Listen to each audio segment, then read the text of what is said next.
Good morning, everyone. Shall we begin standing as we're able and singing together?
Good morning, everyone. Welcome here to First Unitarian Church of Portland. We're a multi-generational community that strives to put love at the center. Whether you're here for the first time or have been here for many years, we welcome you today. Welcome all of those joining us online. We're so glad you're here, and happy Mother's Day, everyone. Following the service, we'll join together for a social hour in Fuller Hall, which is immediately below this sanctuary, for coffee and tea and fellowship. And if you're new among us today, I'd like to invite you to a welcome circle. That's to my left. It's over here. There's a sign that says welcome circle. We'd love to get to meet you and hear what brings you here and see what questions you might have about the church.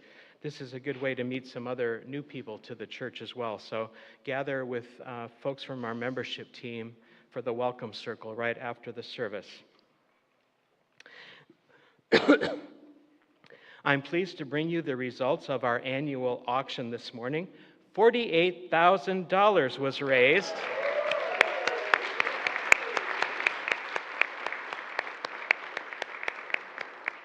Now that's through sponsorships, through all the items that people bid on, as well as baked goods that were for sale. Now today you have one more opportunity to get some items. There's some, like in this dinner, maybe there was one place left, or this item that didn't sell. If you'd like to see those items and possibly bid on them, you can do that after the service. There'll be a table downstairs. You can also pay for any items if you haven't already, folks from our auction. A big, big, big thank you to everyone who made the auction possible, from the committee that organized it, to the committee, to the sponsors, to all who donated items, and of course all who bid on items and brought baked goods. Thank you all so very much. If you're a voting member of the church, you should have received your annual church ballot by mail. This will include the slate of board and nominating committee candidates, the church budget, and proposed bylaw changes. Those ballots are due next Sunday morning, so bring them to church next Sunday with you if you haven't already. Speaking of next Sunday, May 18th, we will have a very special music and worship service. The service will feature Gabriel Fauré's Requiem. This is a 7-movement work, and it will be in collaboration with our Radiance and Chalice choirs, Portland State University, and members from the Salem Orchestra. Garrett Bond says that this will be a service to celebrate our music program this year, so this will be a very special Sunday, and join us next week. Also next Sunday after the service, our Board of Trustees is hosting an annual meeting to mark the state of our congregation as this year comes to a close. That will be after the service next Sunday. And lastly, if you haven't already, I hope you've marked your calendar for June the 7th, when our congregation will ordain Danielle Garrett, our former intern and current assistant minister. In our tradition, it's the congregation that ordains ministers and gives ministers the title of minister. So this will be a great honor for us to do this. That will be Saturday, June the 7th at 2 o'clock. So, as we gather this morning, let's take a moment now and greet one another as we come together.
Reverend Alison will light our chalice today.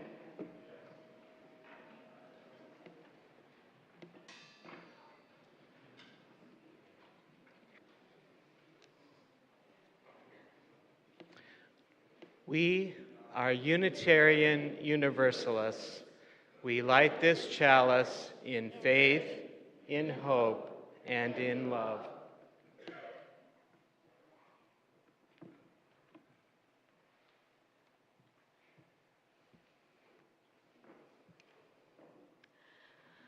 Our call to worship is written by Walter Royal Jones.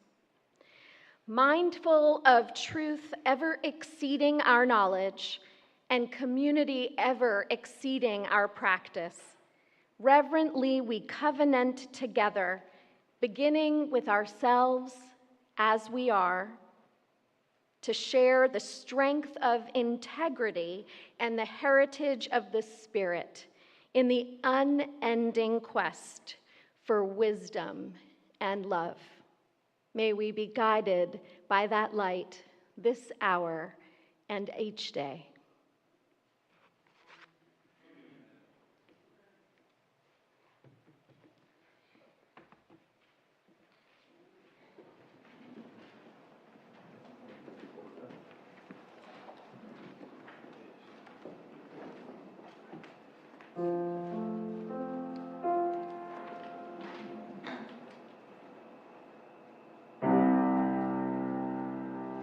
Sometime in life.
Our responsive reading is The Womb of the Stars by Joy Atkinson, and I invite you to rise in body or in spirit.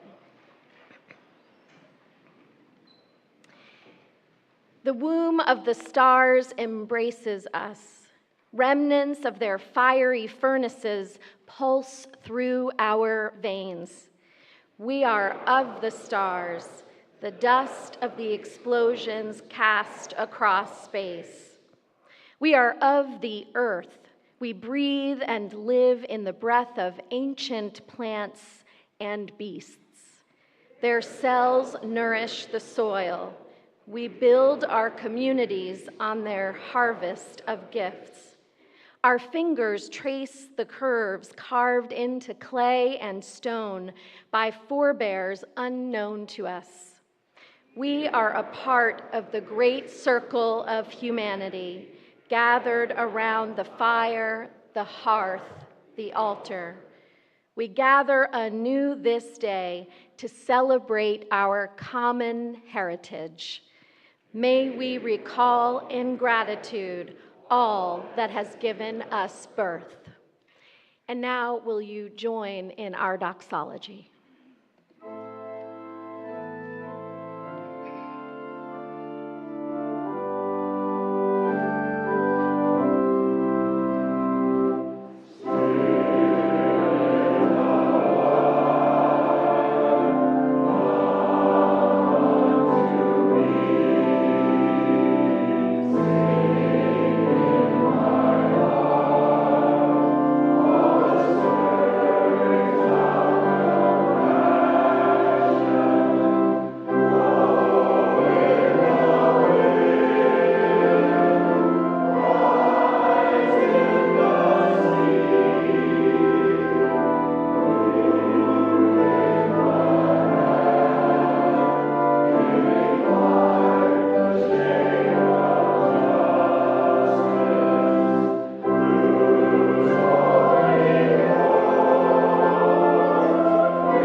It's our custom in this congregation to share our offering each week. Half of our offering goes to a community organization in concert with our own church mission.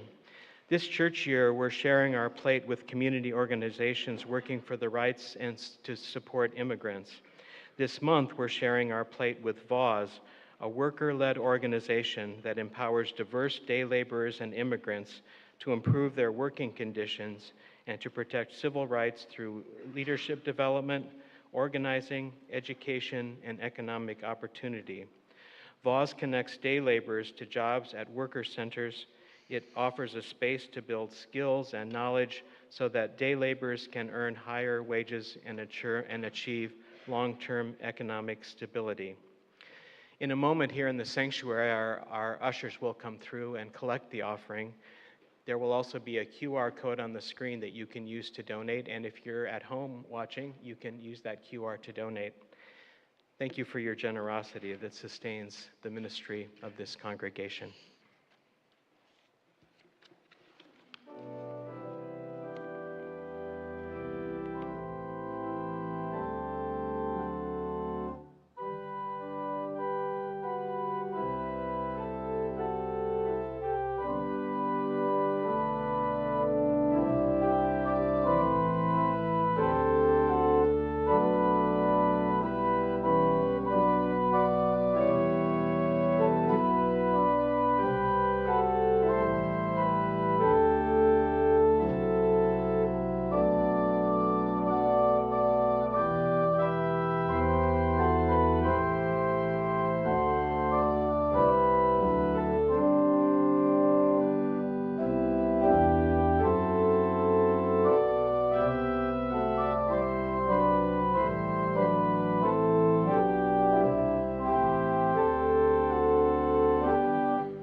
We make space each week in our service for the concerns of our community life together.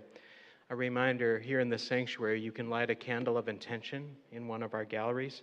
You can leave a prayer request to be held by our ministers and lay ministers.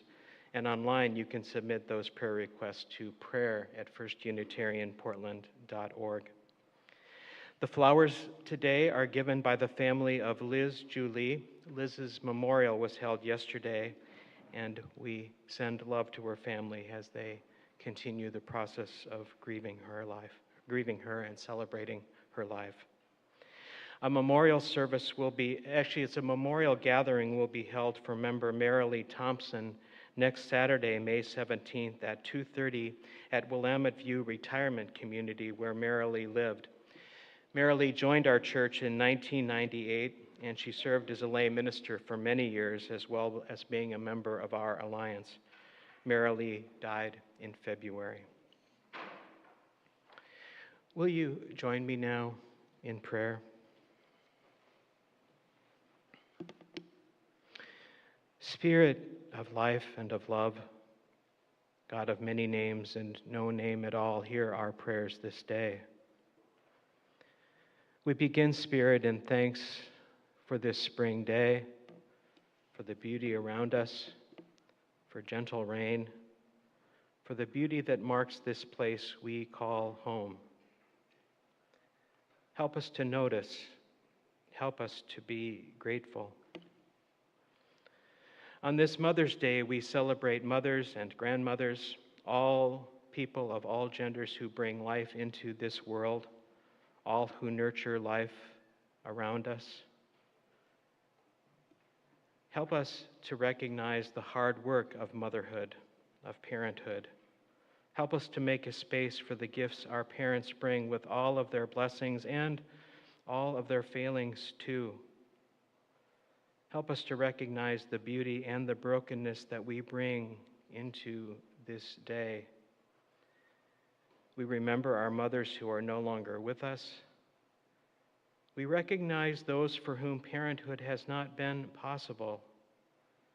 Yes, we recognize all the tenderness of this day. Amid it all, help us to find forgiveness for ourselves and for others.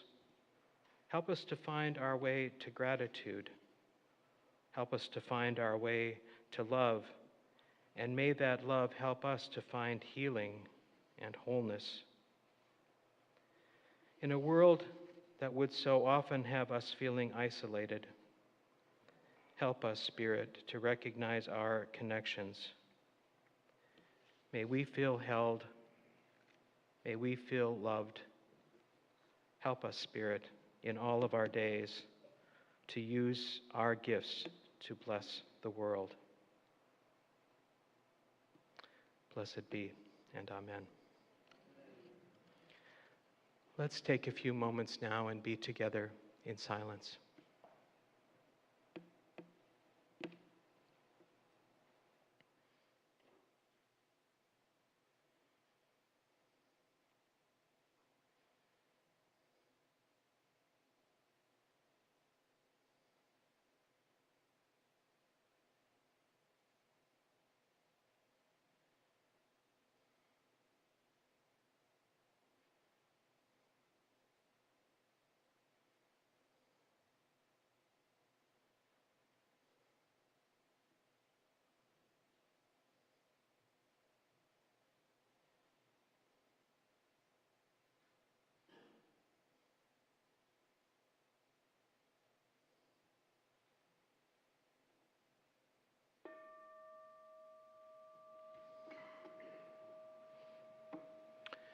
Let's remain seated as we sing together our next hymn, We Are Not Our Own.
Our reading today comes from poet David White, The House of Belonging. I awoke this morning in the gold light, turning this way and that, thinking for a moment it was one day like any other. But the veil had gone from my darkened heart, and I thought it must have been the quiet candlelight that filled my room. It must have been the first easy rhythm with which I breathed myself to sleep. It must have been the prayer I said, speaking to the otherness of the night.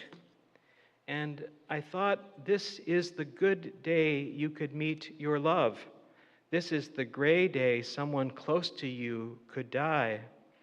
This is the day you realize how easily the thread is broken between this world and the next.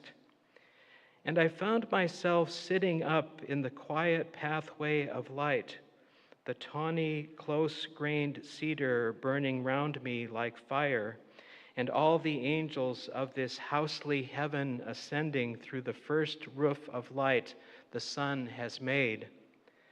This is the bright home in which I live. This is where I ask my friends to come. This is where I want to love all the things it has taken me so long to learn to love.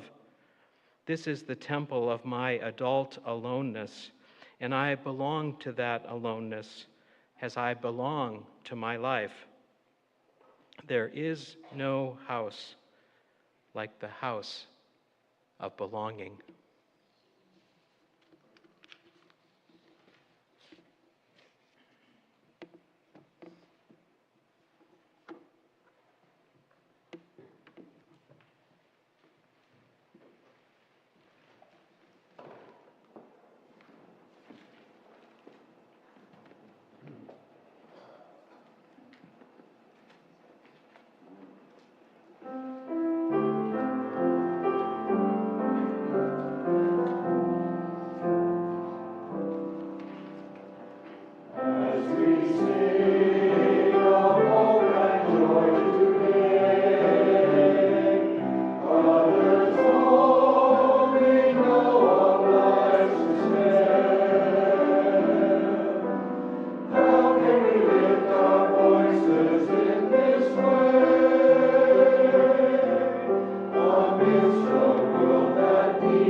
Beautiful choir, thank you.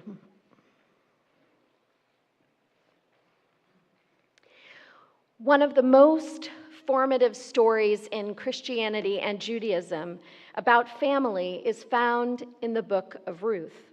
It has to do with a mother, but it isn't primarily focused on her relationship with her children. Naomi has two sons who married two women, Ruth and Orpah. All three women find themselves widowed and without children. In the times they were living, this meant the loss of protection and position and being vulnerable to violence and poverty. Naomi is older, and she recognizes that her daughters-in-law have the chance to go back to their families in Moab, maybe to remarry and to change their current precarious fate. While at first both daughters-in-law refuse to leave Naomi, eventually Orpah acquiesces. Ruth refuses to leave Naomi, and we hear one of the most famous lines in the Bible: "Wherever you go, I will go. Wherever you lodge, I will lodge.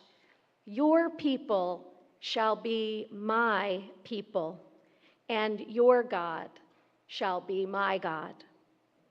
Ruth and Naomi have become family to one another, and their commitment to one another supersedes any attachment to outcome.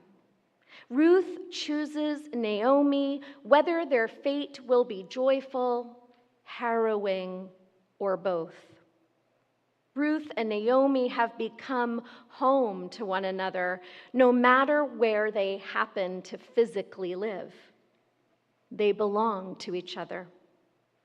It feels important at this time to also bring into sharp relief that Naomi is from Judah, where they currently reside, and Ruth is from Moab.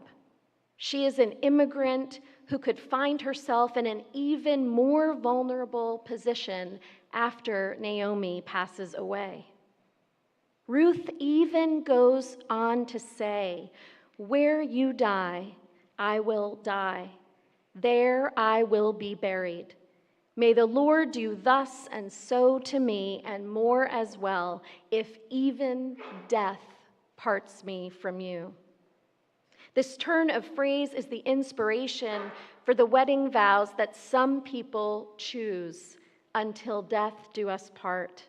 And it remains a practice that family members may choose to be buried by one another. As widows and as an immigrant on the margins of society, this is a story about two women's deep respect and love for one another, who are willing to take the necessary risks to create a home with adequate food, shelter, and safety, not a given in their positions, and where they can stay together as a family. It is also a journey of two mourners who will companion each other through sorrow back into joy. Right there in that story, we have Maslow's hierarchy of human needs on their way to being fulfilled. Remember his pyramid? The first needs are physiological: food, water, shelter, sleep, sex. Then comes safety, housing, health, and finances. Then comes social belonging, family, friends, belonging, acceptance. Then self-esteem, respect, recognition, dignity. And last comes self-actualization, achieving your potential, capacity, and towards your purpose. One of the challenges with Mother's Day, today, the second Sunday in May, Father's Day, the third Sunday in June, and actually since 2017, Non-Binary Parents' Day, the third Sunday in April, is the mixture of feelings on these days about the ways that our families of origin were able or not able to provide us with the elements that we needed to survive or even thrive. By the way, here we do define families in expansive ways. Our folks have become parents or primary caregivers for children through birth, through adoption, foster care, and the more informal ways that children show up in our lives and homes. I know I grew up with an extra sibling who spent a couple of years with us while he was becoming a citizen of the United States from France. Some of our families have children and or grandchildren, while others have chosen not to have children. Yet others are dealing with things like fertility challenges that also make today a painful reminder. Some of our folks are partnered, some are single. The list goes on. Our concept of family is expansive. This is a spiritual home where diverse family configurations all belong. Yes, yours too. Yes, that one also. This is a spiritual home where we honor that words like family and home bring up complex feelings, and your range of emotions are welcome here.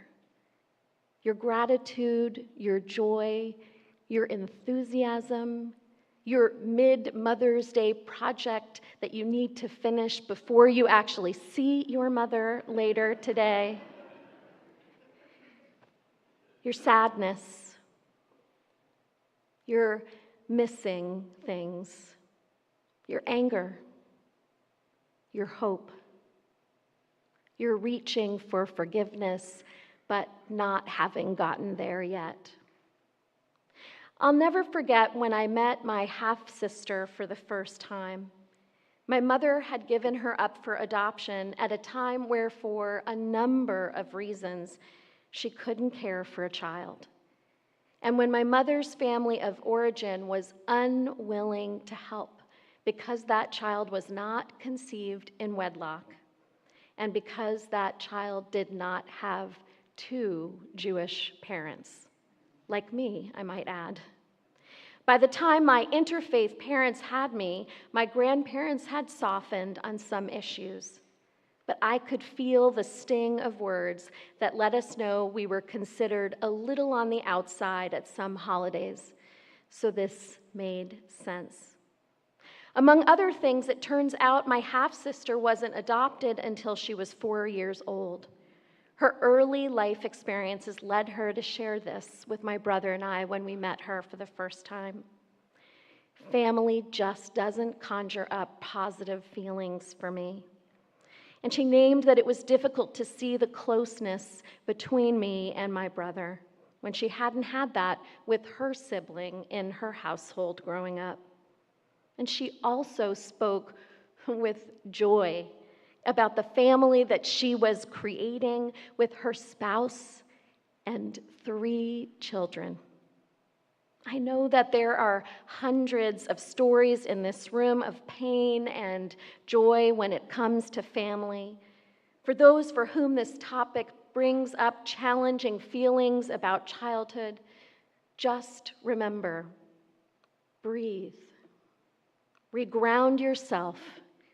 You are not back in the past, but rather here in the present, and you can create meaningful bonds of belonging, and maybe already, like my half-sister, have done so. I'm about to share some aspects about what leads to belonging in our families and really in our whole lives. And a note, if your present family situation isn't a safe reality, if there is abuse going on, please do reach out for help. You will not be judged. Maslow tells us that after physiological and safety needs comes the need for love and belonging. But research and experience often shows that children will choose connection even over more foundational needs, even to the detriment of their health. The longing to belong may be the most defining characteristic of what it means to be human. Medical research shows that social connection impacts our physical, mental, and spiritual health. There are psychiatrists like Edward Hallowell who compare social connection to vitamins. He says, just as we need vitamin C each day, we also need a dose of the human moment, positive contact with other people. I know that I have witnessed congregants who were very ill rally after a visit with a loved one or a good friend. And we all survived and noticed the challenging impacts of social isolation during the pandemic. So for all the parents and all the people here today, how can we promote belonging in our families and chosen families, and even here in our congregation, which sometimes gets compared to a spiritual family? Brene Brown, professor and author, shares that belonging has more to do with posture than place. It has to do with a feeling inside as much as the actions of another towards us. She writes, "True belonging doesn't require you to change who you are. It requires you to be who you are." This means having the courage to show up as your true self, and then that experience of acceptance from another. Belonging is about relationship. In fact, congregations often focus on adding more programs to grow, but it is actually creating contexts for building relationships that help people to feel like they belong. It is less often through extraordinary moments and more through ongoing, ordinary gestures day by day in your family or week by week here. I love that when I met with someone the other day, they shared that their row in the balcony was becoming like a family after years of sitting beside each other. So 2 things about that. Greet the people that are already your family, and greet the people who may become part of our family. And be excited whoever sits next to you. This is something we might reflect on throughout our mission, vision, and strategic planning coming up next year. How do we continue to build relationships of belonging? Belonging needs to first be cultivated within yourself. Who are you authentically? And do you accept yourself fully? Then belonging moves out to the inner circle of our closest beloveds, then a wider circle of friends and the communities in which we participate. Caregivers, it is essential that children in our care learn how to accept all the parts of themselves and that they feel accepted by us. This will help provide the tools for them to offer their gifts to the world rather than shrink themselves to fit into someone else's box. Eric Carter, a professor of special education at Vanderbilt, offers 10 elements that lead to belonging in families, in classrooms, in friendship circles, and in churches. We all need to be present, invited, welcomed, known, accepted, supported, cared for, befriended, needed, and loved. And for those of you that take notes, I'll repeat it 2 more times. Not right away, but don't worry. Presence. This may be obvious, but presence as opposed to absence is necessary for belonging to happen.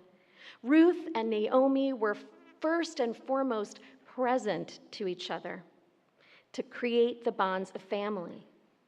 Parental relationships, partner relationships, and family ties are built through presence, those day-by-day ordinary gestures that Brené Brown speaks of. This is about making time for your closest beloveds, the family meal or a hike or a phone call or a visit and so on. While some absence may make the heart grow fonder, too much absence creates a state of suffering. It's about finding the right balance between your purpose and engagement with the wider world and your purpose and engagement with your closest circle of beloveds. Now, at the outset, parenting is extremely difficult, and even more so as we parent at a time when so many of our young people are struggling with mental well-being, and so many adults are as well. This is not a sermon about perfection. Every single parent is someone who has yelled or will yell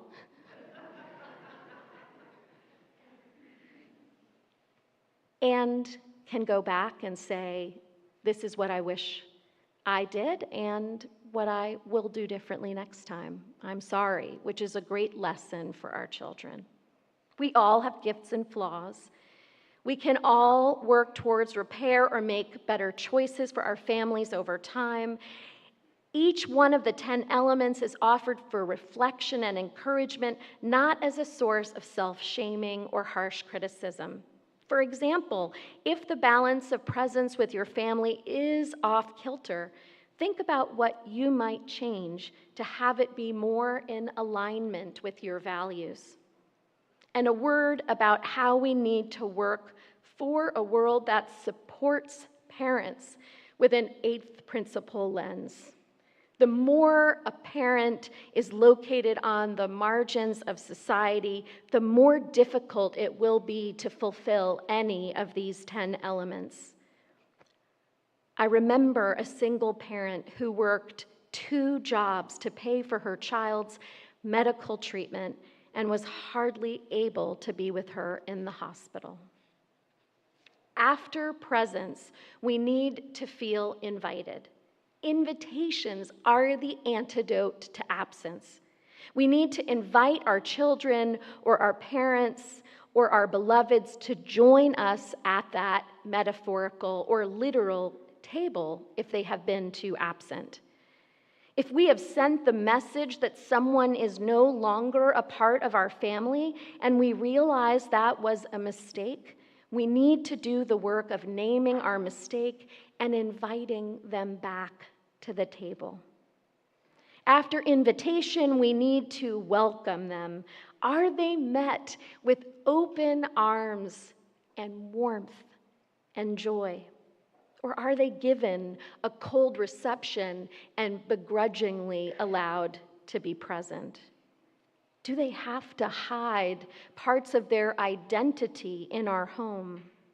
Are they judged as lacking? After the welcome comes being known. Do we take the time to get to know our family members' gifts, their stories, their hopes, their favorite things? After being known comes the need for acceptance. Do we accept all the parts of their identities? Do we accept who they are unconditionally? Which, by the way, is not necessarily accepting all behaviors. My mother, since it's Mother's Day, always used to say to me when things were going awry and I might have been responsible, I love you, I just don't love your behavior right now. Do we notice, acknowledge, and celebrate the differences among our family members? After acceptance comes the need for being supported. What does everyone need to be full participants in the family? When you built the ramp, that was about everyone being full participants in our family.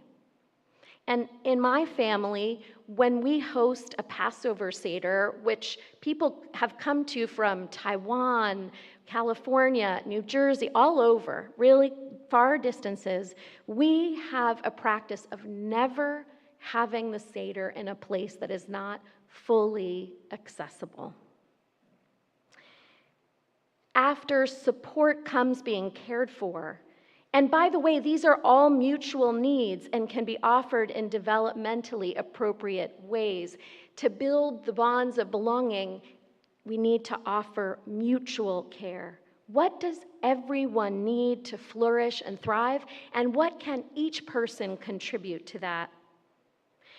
After care comes befriending. Belonging is about connection and relationship. And that is built through shared activities over time together, especially around supporting the well-being of the family as a whole, as well as common interests of the whole family, or supporting particular passions. After a solid relationship comes feeling needed. We all need to feel our inherent worth and dignity. How does our family manifest this? Does everyone have roles to play, contributions to offer, and opportunities to both give and receive? Do we express our appreciation for one another and that we miss one another when we're gone? After feeling needed comes the 10th, love. If we practice the other 9 elements of belonging in mutual ways and over time, love is the fruit of that belonging.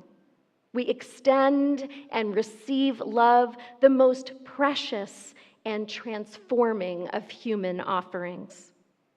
Wherever Eric Carter's 10 elements, being present, invited, welcomed, known, accepted, supported, cared for, befriended, needed, and loved, wherever these 10 elements are found, you belong. Now, as I said earlier, it is never too late to reflect on and act to fulfill these aspects in your life. And remember, they need to be fulfilled mutually to create a family or a community of belonging. It isn't fair to put it all on one. There must be at least 2. And they are best fulfilled in the ordinary, everyday kinds of ways, even as we may have the opportunity to fulfill them in extraordinary ways from time to time. However, as David White's poem reminds us, and I thought, this is the day, the good day, you could meet your love.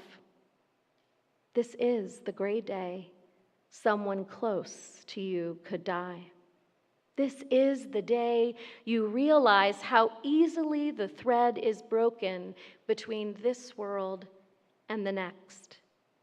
So today is the day to open our hearts to the possibilities of new connections, reconnections, deeper connections, and healing connections.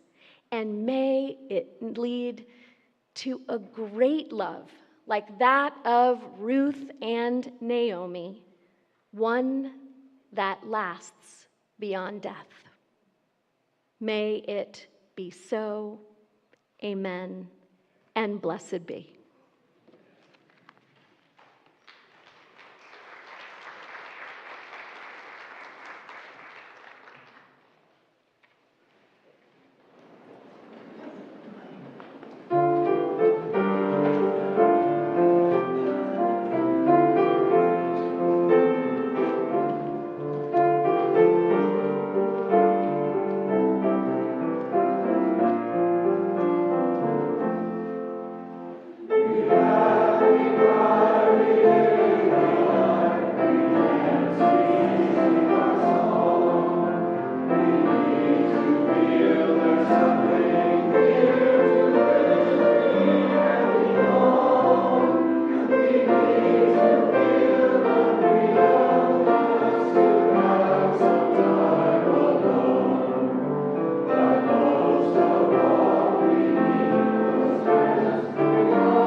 remember what I said about being part of a family of belonging and making time to support common passions, but also particular passions. I think our family members who may not be part of the Unitarian Universalist congregation, being around us, we who believe that maybe to question is truly the answer around the dinner table, and making space for that is part of nourishing belonging. And belonging here. It is nice, isn't it? Not every congregation sings that line. For us, that's just fueling a common passion.